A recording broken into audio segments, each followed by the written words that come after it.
خدا کے زندہ اور پاک کلام میں سے زبور کی کتاب، اس کا 65واں باب۔ اے خدا، سیون میں تعریف تیری منتظر ہے اور تیرے لیے منت پوری کی جائے گی۔ اے دعا کے سننے والے، سب بشر تیرے پاس آئیں گے۔ بد اعمال مجھ پر غالب آ جاتے ہیں، پر ہماری خطاؤں کا کفارہ تو ہی دے گا۔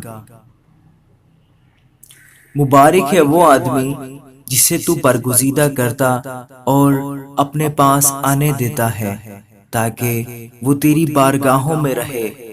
ہم تیرے گھر کی خوبی سے، یعنی تیری مقدس ہیکل سے آسودہ ہوں گے۔ اے ہمارے نجات دینے والے خدا، تو جو زمین کے سب کناروں کا اور سمندروں پر دور دور رہنے والوں کا تکیہ ہے، خوفناک باتوں کے ذریعہ سے تو ہمیں صداقت سے جواب دے گا۔ تو قدرت سے کمر بستہ ہو کر اپنی قوت سے پہاڑوں کو استحکام بخشتا ہے۔ تو سمندر کے اور اس کی موجوں کے شور کو اور امتوں کے ہنگامہ کو موقوف کر دیتا ہے۔ زمین کی انتہا کے رہنے والے تیرے معجزوں سے ڈرتے ہیں۔ تو مطلع صبح کو اور شام کو شادمانی بخشتا ہے۔ تو زمین پر توجہ کر کے اسے سیراب کرتا ہے، تو اسے خوب مالا مال کر دیتا ہے۔ خدا کا دریا پانی سے بھرا ہے۔ جب تو زمین کو یوں تیار کر لیتا ہے تو ان کے لیے اناج مہیا کرتا ہے۔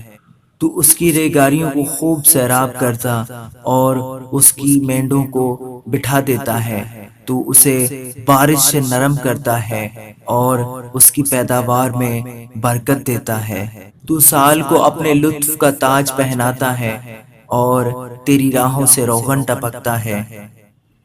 وہ بیابان کی چراگاہوں پر ٹپکتا ہے اور پہاڑیاں خوشی سے کمر بستہ ہیں۔ چراگاہوں میں جھنڈ پھیلے ہوئے ہیں، وادیاں اناج سے ڈھکی ہوئی ہیں۔ وہ خوشی کے مارے للکارتی اور گاتی ہیں، آمین۔